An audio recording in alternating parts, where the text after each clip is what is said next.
नमः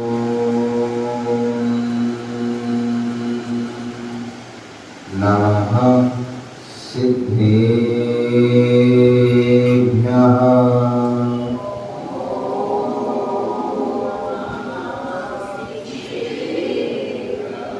ॐ नमः सिद्धेभ्यः।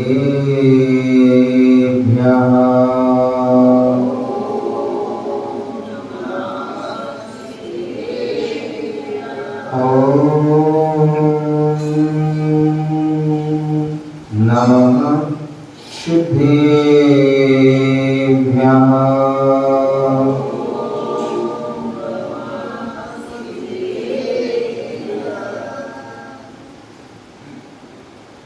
मोक्षमार्गस्नेतारं वेत्तारं कर्मभोवितां ज्ञातारं विश्वतत्त्वानां वन्दे तद्गुणलब्धे। वन्दे तद्गुणलब्धे।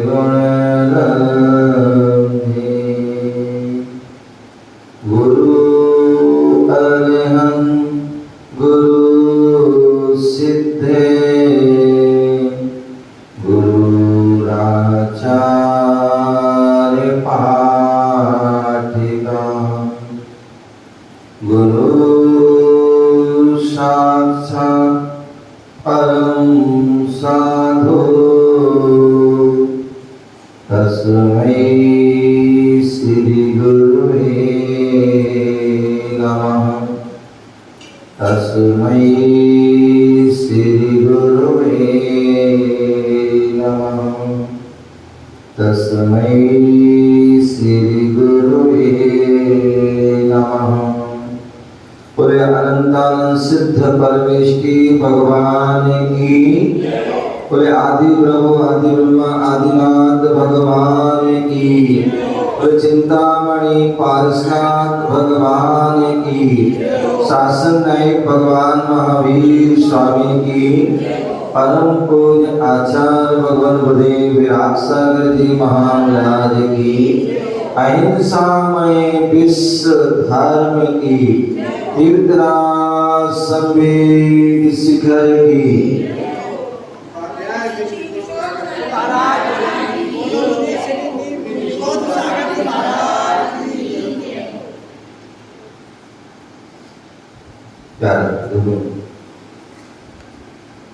आज हम सभी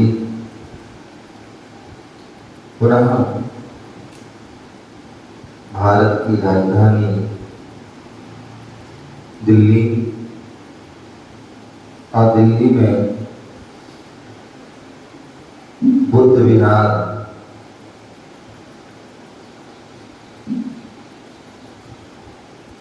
जैन मंदिर में हम विराजमान हैं,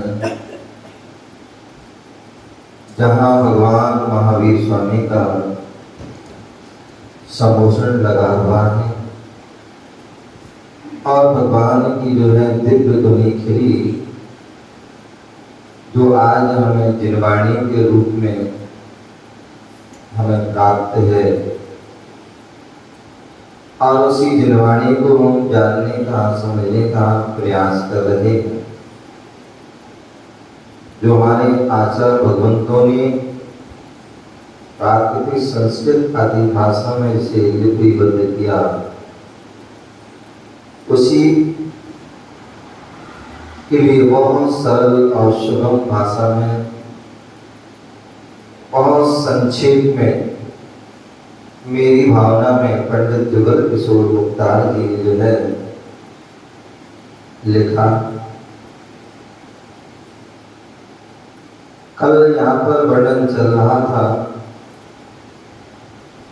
सच्चे गुरु का लक्षण। सच्चे गुरु कौन होते हैं? तो ये दुनिया में गुरु बहुत होते हैं, लेकिन सभी जो है वह सच्चे गुरु की श्रेणी में आए ये कोई जरूरी नहीं। और जब तक सच्चे गुरु नहीं होंगे तब तक जो है हमको किसी को भी नमस्कार करते हैं तो उसका वह हमें फल प्राप्त होने वाला नहीं है, उससे दुख दर्द दूर होने वाला नहीं है। इसलिए जो है यहाँ पर बता रहे हैं कि जो सच्चे गुरु हैं उनका वो लक्षण है वो घटित होना चाहिए। यदि वो घटित होता है तभी जो है वह सच्चे गुरु। तो हमने जाना था विषयों की आशा नहीं जिन्हें किसी प्रकार के जो विषय हैं इंद्रियों के कोई जो है आशा नहीं है। क्यों? क्योंकि जो गुरुजन होते हैं जो साधु होते हैं वह ज्ञानी होते हैं और ज्ञानी होते हैं अपने वह ज्ञान से जान लेते हैं कि जहां या संसार में रहते हैं परिजन के साथ रहते हैं और परिवार में जब हम रहते हैं तो व्यक्ति अनेक प्रकार की इच्छा करता है, अनेक प्रकार की आशा करता है और जब वह इच्छा करता है आशा करता है तो वह आशा जब पूरी नहीं होती है तो व्यक्ति को दुख होता है, कष्ट होता है, पीड़ा होती है।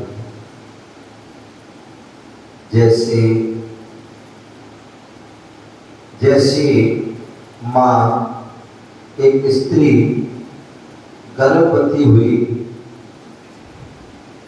एक स्त्री गर्भवती हुई और गर्भवती जब होती है तो वह विचार करती है, अब उसकी इच्छा प्रारंभ हो जाती है।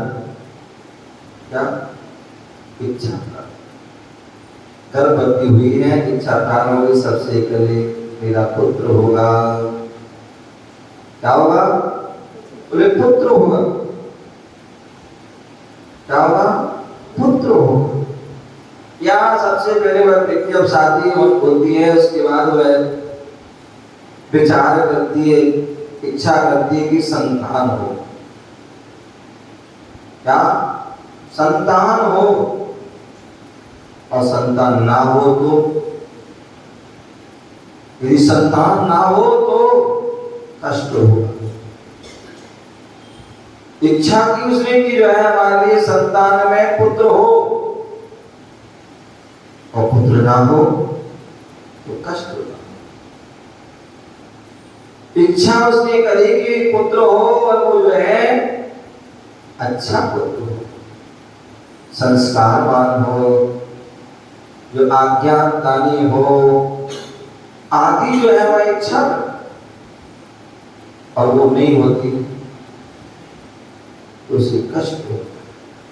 अथवा वह सोचता पुत्र होगा, ऐसे बड़ा होगा और बड़ा होकर के हम उसको ऐसा जो है डॉक्टर, इंजीनियर अथवा और भी जो इच्छा है उसकी वह ये बनेगा और यदि ना बने तो उसे कष्ट होता है, पीड़ा होता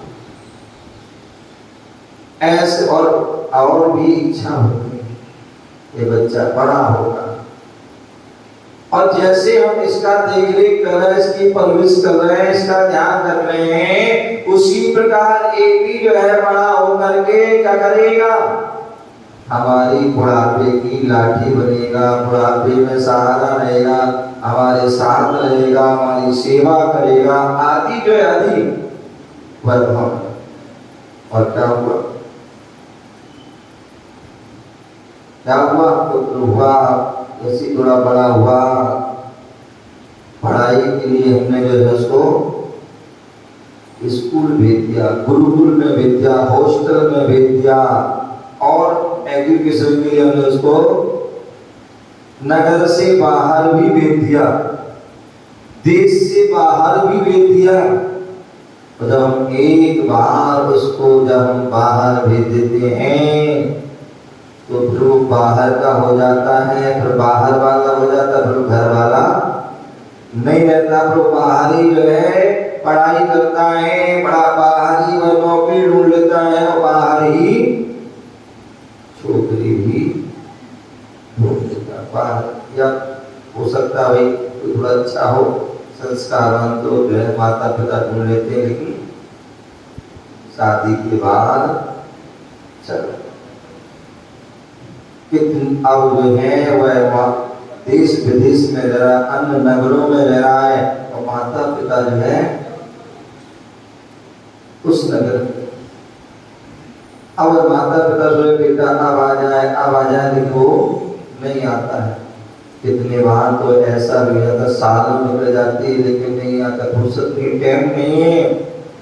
यहाँ तक कि कितनी बार ऐसे भी समाचार मिलते हैं कि कोई माता पिता के साथ दुर्घटना हो जाती है, वो चल बसते हैं और उनको सूचना दी जाती है, तो भी वहां पर टाइम नहीं है।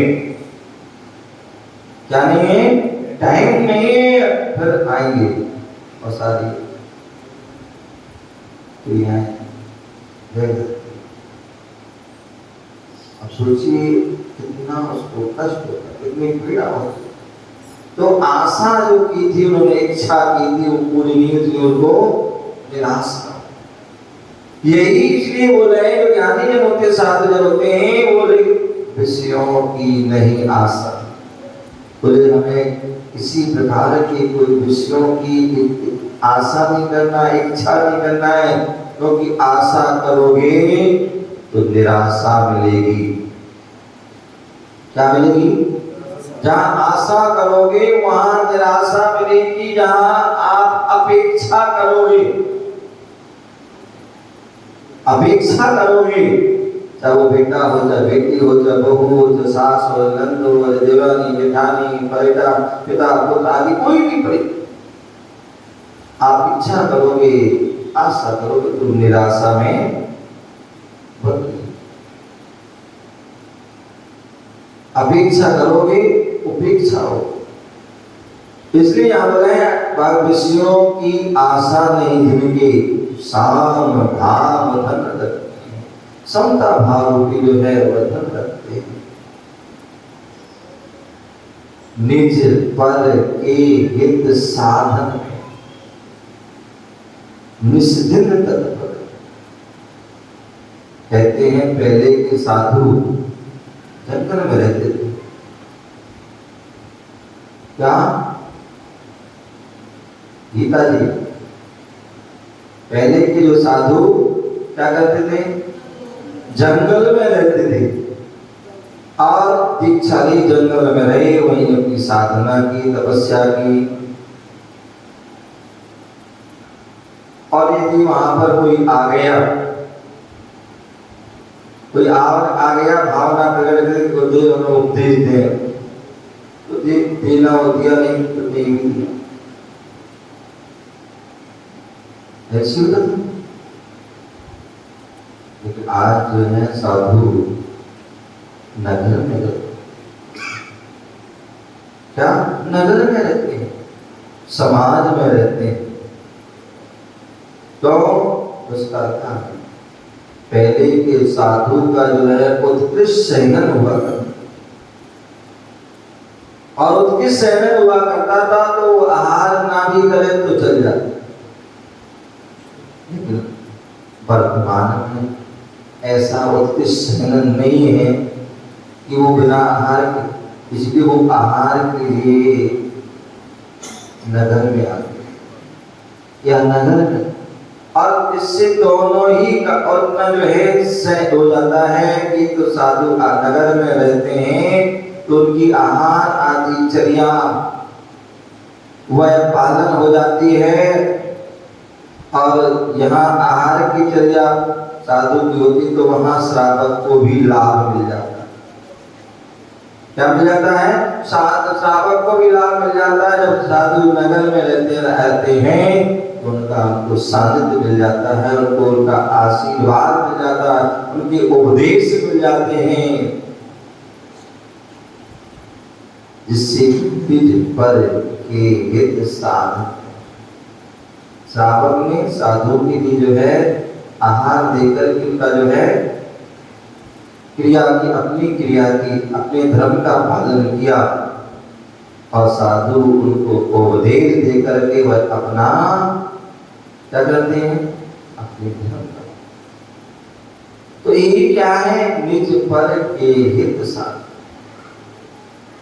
साधु वह स्वाध्याय कर रहे, स्वाध्याय में स्वापर उपकार कि जो है हमारा भी जो अपना कल्याण होगा और जो भी उनको सुनने आ गए जिज्ञासु जो है वह उनका भी कल्याण। इसी प्रकार जो जितनी भी साधु की क्रियाएं वह उस सारी क्रियाओं में जो है अपना भी कल्याण और ये कहा कि वो थोड़ा सा समय निकाल करके वह साधक को भी, अन्यथा वो ना दे तो कोई आवश्यकता नहीं।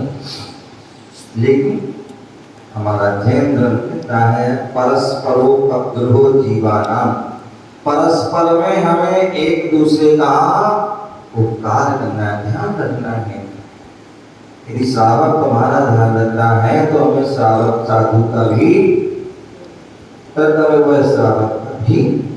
तो ऐसी वह निज पर साधुजन अपने भी व्रत नियम संयम का पालन करते हैं और श्रावक के लिए भी व्रत नियम संयम की प्रेरणा। क्या जरूरत है साधु के लिए आपके नियम देने की, संकल्प दिलाने की? क्या जरूरत? आप तो भी जगह में साधना करें, भोजन आदि आहार करें, इस माध्यम से निमित्त संबंध होते हैं। इस माध्यम से श्रावक धर्म के मार्ग पर लगता है, क्योंकि व्यक्ति के अनादि काल के ऐसे संस्कार हैं कि वह अधर्म से अधर्म की ओर भागता है, पाप की ओर भागता है, कुसंगति की ओर भागता है। लेकिन साधु आदि निमित्त से वह है धर्म से जुड़ जाता है, धर्मात्माओं से जुड़ जाता है और नियम संयम से जुड़ जाता है। छोटे छोटे जो नियम के माध्यम से व्यक्ति जो है कितनी ऊंचाइयों तक वह पहुंच जाता है। इस कारण से ये जो है साधु की जो है, तो इसलिए साधु क्या करते हैं, निज का अपने व्रत नियम संयम का पालन तो करते हैं, इसके साथ साथ साधकों को भी प्रेरणा देते हैं, उनको भी छोटे छोटे नियम आदि दे करके उनका भी हित करते हैं। क्योंकि जब तक जो है हम व्रत नियम संयम को पालन नहीं करेंगे, देव सद्गुरु की जो है हम श्रद्धा नहीं करेंगे, तब तक हमारा कल्याण होने वाला नहीं, हम संसार नहीं बचेंगे। तो श्री निज पर के हित साधन में ऐसे जो निज का कैसे हो हित हो, उसके लिए जो है जो साधु की जो है चर्या हो। मूलाचार आदि में जो बताया गया कि साधु की जो अहोरात्रि पूरी जो क्रियाएं होती है, 28 उनके जो है मूल गुणों का पालन करते हैं, 28 उनके कृति कर्म होते हैं, उनका वह सुबह से लेकर शाम जो है प्रातः काल से प्रारंभ हो जाते हैं और रात्रि तक वह पूरी चलती रहती है। तो इससे वह अपना जो है कल्याण करते हैं और कुछ क्रियाओं के माध्यम से श्रावक का भी। साधु अपने सत्कर्तव्य का पालन करते हैं तो श्रावक को भी वह उपदेश देते हैं कि हमें तुम्हें भी अपने सत्कर्तव्य का पालन करना चाहिए। निज पर के साधु अपने जो है जो उनका साधु धर्म श्रवण का धर्म है, ज्ञान ध्यान और अध्ययन जो उनका जो है धर्म है, उसका पालन करते हैं और श्रावक को भी उपदेश देते हैं कि भैया तुम्हारा दानम पूजम मुखम सावयतमो, तुम्हें दान देना और पूजा करना ये श्रावक का धर्म है, तुम इसका पालन करो तो तभी तुम तो ऐसे जो है वह निज पर के हित साधु भी तपस्या करते हैं और साधु जो है आपके लिए भी तपस्या का जो है प्रेरणा देते हैं कि आप भी तपस्या निज पर के हित साधु। निश्चित मतलब जो प्रतिदिन हमेशा ऐसा नहीं कि हमने एक दिन कर लिया या एक बार कर लिया हो गए, तो हम दिन रात क्या कर रहे हैं, अहित के साधन में तो लगे रहते हैं। क्या दिन रात जो है अहित के, जिससे हमारा अहित हो ऐसे साधन लगे। क्या अहित का साधन है? हमारे 5 पाप हैं, उन 5 पापों में हम लगे हुए। 4 जो कसाएं क्रोध मान मायल उसमें हम लगे हुए हैं। सब कोई सप्त विष्णु में लगा हुआ है, कोई राग द्वेष आदि ईर्ष्या द्वेष आदि में लगा हुआ है। इससे क्या होगा? इससे क्या होगा? व्यक्ति का अहित होगा। और साधु जन जो है आपको इससे हटाकर धर्म में लगा देंगे। बोले मंदिर आओ, मंदिर आओगे, जितने समय मंदिर आओगे, मंदिर के भावोगे, उतने समय आपको पुण्य का अर्जन होगा। आप जितनी देर मंदिर में बैठते हैं, पूजा अभिषेक करा, उतना पुण्य अर्जन होगा। अन्यथा आप घर पर होते, घर पर होते तो क्या करते हैं? अवध जी घर पर होते क्या करते? आराम से सो रहे होते या घूम रहे फिर रहे होते, चाय नाश्ता आदि कर रहे होते, अखबार पढ़ रहे होते या कोई मोबाइल आदि चला, और जो भी क्रिया है ये सब कर रहे होते। लेकिन आज मंदिर में बैठे हैं, भगवान का अभिषेक कर लिया, दर्शन कर लिया, शांति धारा कर लिया, देख ली, आज उपदेश सुन रहे। इससे क्या हो रहा है? इसका क्या हो रहा है? हम सब करकर अच्छे काम कर रहे हैं, इससे हमारा हित हो रहा है। अन्यथा घर में तो, घर परिवार में या बाजार में तो हमारा हित नहीं, अपितु अहित होता है। क्या होता है? अहित होता है। तो इसलिए संत जो है निज पर के हित साधन में निष्दिन तत्पर रहते हैं। कैसे हमारा है तो उसके लिए दिन रात जो है क्या करते हैं? अपने प्रयास करते के साधन को जुटाते हैं। और कैसे जो है श्रावक का हित हो, इसलिए उसमें भी वह जो अनवरत अनेक अलग प्रकार से जो है कोई जो है पूजा करा रहा है, कोई विधान करा रहा है, कोई उपदेश कर रहे हैं, कोई शिविर आदि कर रहे हैं, कोई गुरु भक्ति कर रहे हैं, कोई आदि आदि जो है, इन सब के माध्यम से क्या है, व्यक्ति जो है श्रावक का भी जो है कुछ ना कुछ उसके लाभ जो है हो रहा है। इसलिए निज पर के हित साधन निश्चित हमेशा जो है हर क्षण हर पल हर दम जो है वह तत्पर रहते हैं, उदास नहीं रहते, तत्पर हमेशा तैयार रहते हैं कि हमारा भी भला हो और कुछ ऐसी क्रिया करें जिससे कि श्रावक का भी भला, ऐसे तत्पर उसमें रहते हैं। स्वार्थ त्याग की कठिन तपस्या, क्या बोल रहे हैं? स्वार्थ त्याग की कठिन तपस्या। कोई साधु साधु होते हैं, साधु नहीं होते। क्या साधु होते हैं? सच्चे साधु होते हैं। वो क्या होते हैं? वो साधु होते हैं। साधु साधु नहीं होते। तो एक स्वार्थ और एक स्वार्थ, दुनिया जो है दोनों के पीछे भाग रही है। दुनिया इसके पीछे भाग रही है, स्वार्थ और स्वार्थ, स्वार्थ के पीछे दिन रात व्यक्ति मेहनत कर रहा है, मेहनत कर रहा है, इसलिए कर रहा है स्वार्थ की पूर्ति के लिए है। हम अच्छे पैसे कमाएंगे तो अच्छी अच्छी बढ़िया बढ़िया वस्तु क्या करेंगे? खाएंगे पिएंगे, स्वाद के लिए। सुबह से लेकर के जो महिलाएं भी जो शाम तक रात में किचन में लगी हुई, इसलिए अपने पर के स्वाद में हमें ये खाना है, वो खाना है, और बच्चों को ये खाना, बच्चों को ही बनाना, पति देव को ही बनाना, सास ससुर को ही बनाना है, उसी में ही स्वाद में ही सुबह से लेकर किचन प्रारंभ हो जाती है, रात को जब तक सोते नहीं तब तक वह स्वाद ही है। कभी नाश्ता, कभी चाय, कभी जो है लंच, कभी डिनर, ब्रेकफास्ट और आदि आदि पूरा यही चलता है। स्वाद, स्वाद में सारा समय स्वाद की पूर्ति के लिए ही चला व्यक्ति धन कमा रहा है, इतनी मेहनत कर रहा है, इतनी मजदूरी कर रहा है। क्यों कर रहा है? स्वाद के लिए कि जब कमाएंगे तभी तो खाएंगे, नहीं तो कमाएंगे तो क्या खाएंगे।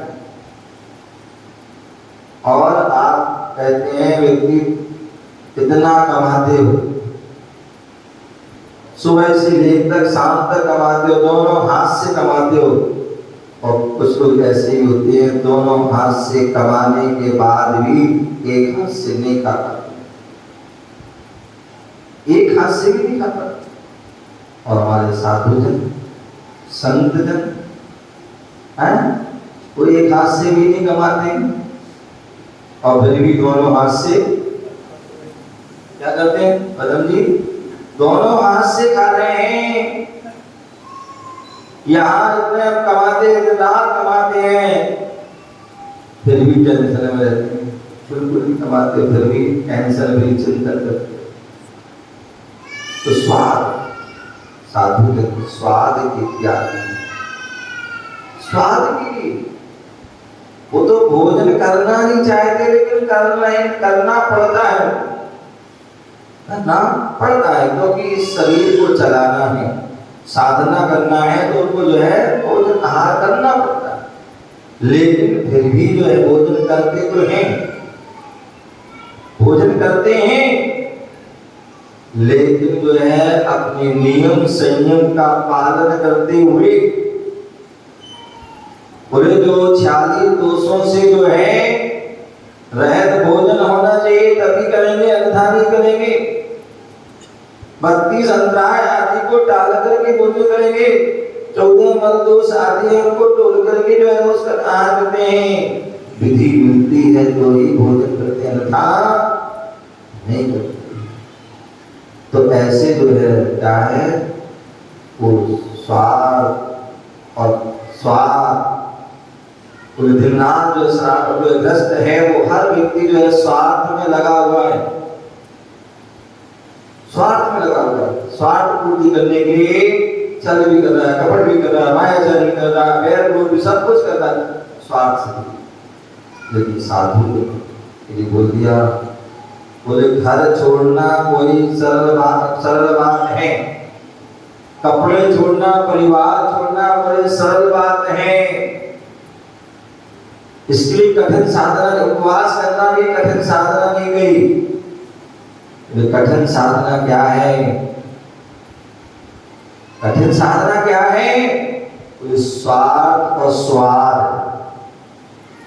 स्वार्थ का और स्वाद का त्याग करना ही सबसे बड़ी कठिन साधना है। जिसने स्वार्थ का और स्वाद का त्याग कर दिया, वो सबसे बड़ा तपस्वी है, सबसे बड़ा साधक है। और यदि हम साधक पद पर भी हैं और यदि हम स्वाद है या स्वाद है, स्वाद में जी रहे हैं, दिन रात स्वाद में जो है उसकी ही चर्चा चल रही, उसका ही विषय चल रहा है, या स्वाद पूर्ति का विषय चल रहा है, तो फिर वो बोले वो साधु भी, हम साधु भी हैं, तो स्वादु हो जाएंगे, स्वार्थी हो जाएंगे। फिर वो आपकी वो कठिन तपस्या में होगी। बोले कठिन तपस्या क्या है? बोले स्वार्थ त्याग की कठिन तपस्या। जो दुनिया स्वार्थ के पीछे भागी, साधु उस स्वार्थ को ही ऐसे स्वार्थ त्याग की कठिन तपस्या। और वो भी कैसे करते हैं? बिना खेद जो करते हैं। मान लीजिए हमने घर छोड़ दिया, परिवार छोड़ दिया, खेत चिंता हो रही है, खाना छोड़ दिया, पीना छोड़ दिया, खेत कितना हो रही है, साधना कर रहे हैं, व्रत नियम संयम का पालन कर रहे हैं, और उसमें हो सकता है किसी प्रकार का उपसर्ग आ जाए, परेशानी आ जाए, कोई श्रावक या श्रावक कोई भी ध्यान ना या अनुकूलता थोड़ी ना मिले और उसमें खेद चिंता आ गई, समझ हुआ कि साधना निष्फल हो। और साधना में इतने प्रकार के परिसर उपसर्ग, कितनी प्रतिकूलता आ जाए, लेकिन यदि खेद चिंता नहीं है अवसर, तो वो ही सबसे बड़ी जो है तपस्या। और ऐसी तपस्या करनी तो आप उपवास करो या ना करो, विशेष कोई जो है तप करो या ना करो, लेकिन वो सबसे बड़ी तपस्या हो गई जहां पर स्वार्थ और स्वाद का त्याग कर दिया, और बिना खेद जो करेगा तो उसमें जो है वह साधना वह श्रेष्ठ साधना है। स्वार्थ त्याग की कठिन बिना खेद जो करे ये साधना है तपस्या। ऐसे ज्ञानी इतने जो है सब कुछ होने के बाद भी बोले तो ज्ञानी भी होना चाहिए। यदि हम साधु बन गए और ज्ञान नहीं है तो क्या होगा? बोले मुनिवृत्तार अनंत बार गिरेबक उपजावे पैनिज आत्म ज्ञान बिनाना लेस ना पावे। एक बार ही अनेक बार व्यक्ति मुनि बन जाएगा और गिरेबक तक जाएगा, फिर आएगा, फिर जाएगा, उससे कोई लाभ होने वाला नहीं। तो इसलिए ज्ञानी होना चाहिए। ये बात अलग है। आचार्य भगवान कहते हैं ज्ञान हो, एक तो सम्यक ज्ञान हो, मिथ्या ज्ञान नहीं, विपरीत ज्ञान, सम्यक ज्ञान हो। और सम्यक ज्ञान के साथ साथ जो है वो ज्ञान भले आपको द्वादशांग का ज्ञान हो, अच्छी बात, अनेक ग्रंथों का अनेक शास्त्रों का ज्ञान हो, अच्छी बात हो। अन्यथा यदि आपको जो है अष्ट प्रवचन मात्रका का भी ज्ञान हो गया तो भी आप ज्ञानी हैं। क्या है? यदि आपको अष्ट प्रवचन मात्रका का ज्ञान हो गया तो भी आप ज्ञानी हैं।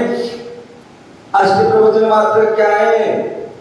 पूरे 5 समिति 3 भुक्ति, ये भाषा समिति, केशना समिति, आदम निश्चय, प्रतिष्ठापन, ये 5 समिति हैं जो प्रयत्न पूर्वक जो भी क्रिया की, यत्नाचार पूर्वक जो क्रिया की जाती है वह समिति।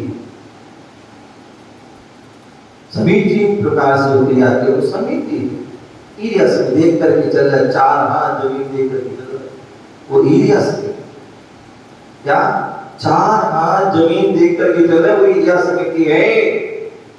अब आपके मन में विचार आ सकता है, सोच सकते हैं कि व्यक्ति साधु जो 4 हाथ कोई क्यों देखते, 3 को क्यों नहीं देखते, 5 को क्यों नहीं देखते, 4 हाथ ही क्यों देखते हैं? उसका रीजन है। और वह रीजन क्या है कि प्रत्येक व्यक्ति, जी, प्रत्येक व्यक्ति अपने हाथ से, प्रत्येक व्यक्ति अपने हाथ से 3.5 हाथ का है, नाप देना कर जाता है। प्रत्येक व्यक्ति अपने हाथ से कितना है? 3.5 हाथ का है।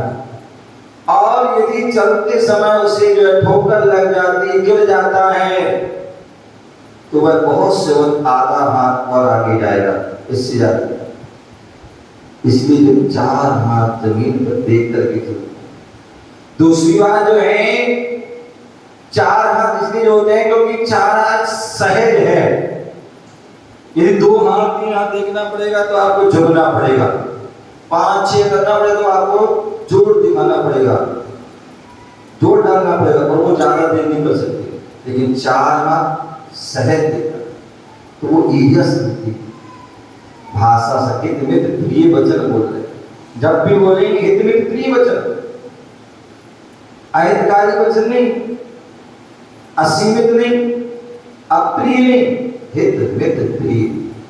वचन, ईर्ष्या समिति, भाषेष्णा समिति, वह जब चलते हैं क्या एष्णा समिति जो आहार आदि के लिए जाते हैं तो पूरे वह क्या करते हैं एष्णा समिति का जो है पालन करते हैं, जो उनकी 40 आदि दोष है उनको टाल कर आदान निक्षेपण सभी जो भी कुछ रख रहे उठा रहे हैं ले रहे हैं दे रहे हैं उसको देख करके मार्जन करते, प्रतिष्ठापन जो मल मूत्र छोड़ रहे हैं उसको देख करके जो रासुक स्थान ये समिति, ऐसी 5 समितियों का पालन।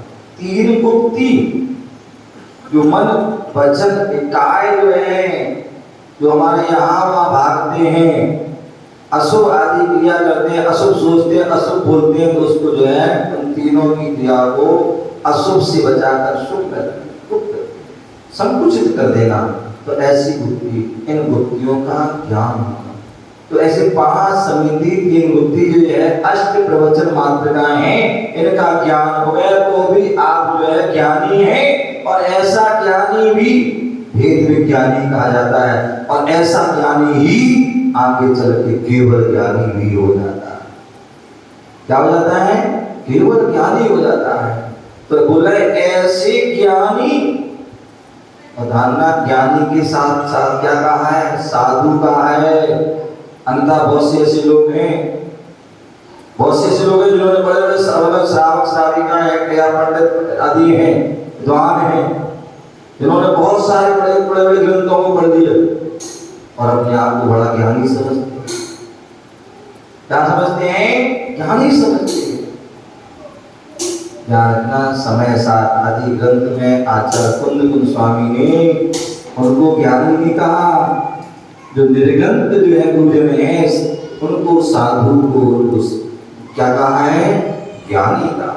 तो इसलिए यहाँ पर कोई बात बोल रहे हैं ऐसे ज्ञानी कौन? साधु। कौन? साधु।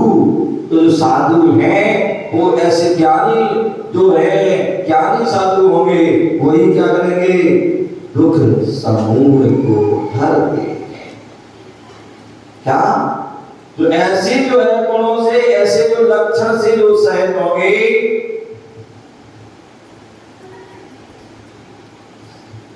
वही जो है क्या? साधु। जो विषयों की आशा नहीं, जिनके साम भाव निज पर के हित साधन, निस्दिन तत्पर स्वार्थ त्याग की कठिन साधन, बिना खेद जो कर ऐसे ज्ञानी साधु जगत के। ये इतने जो है उनके क्या बोल दिए? ये लक्षण बोल दिए, ये उनके गुण बोल दिए, इतनी जो है परिभाषा उनकी घटित होना चाहिए। यदि इसमें भी एक भी कम है तो फिर वह दुख समूह को नहीं हर सकते हैं। ये सारी गुण जो है परिभाषा जो घटित होना चाहिए, सारी जो लक्षण, तब जो है वह क्या कर रहेंगे? वह अपने दुखों को भी हर पाएंगे और दूसरों के दुखों को भी हर पाएंगे।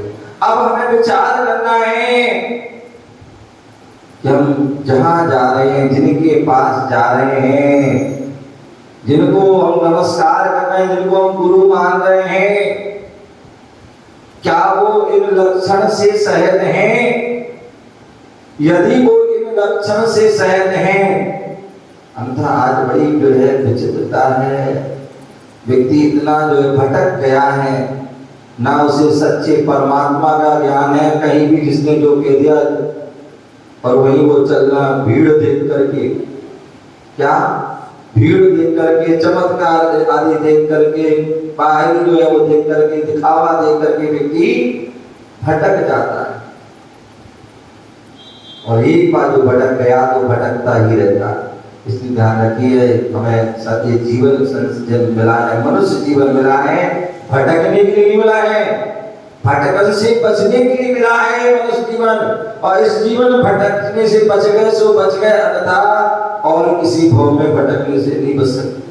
तो इसलिए हम जो सच्चे देव हैं उनके ही पास आए, जो सच्चे हमारे गुरु हैं जो सारे लक्षण बताए हैं वो जो है जो सच्चे गुरु अंत गुरु आदि हैं उनके अंदर ही वह जो है घटित हो सकते हैं, अन्य किसी के अंदर जो है घटित नहीं होंगे। और जब घटित नहीं होंगे और हम उनको मानते रहेंगे तो हमारे दुखों को दुख दूर होने वाले नहीं है। यदि हम चाहते कि हमारे अनादिकाल से जो दुख हैं वो दूर हों तो हम सच्चे गुरुओं के पास जाएं, तभी आपके दुख दूर होंगे। इस का हमें चिंतन करना है, विचार करना है। आपका समय हो गया। जय गुरु महावीर भगवान की।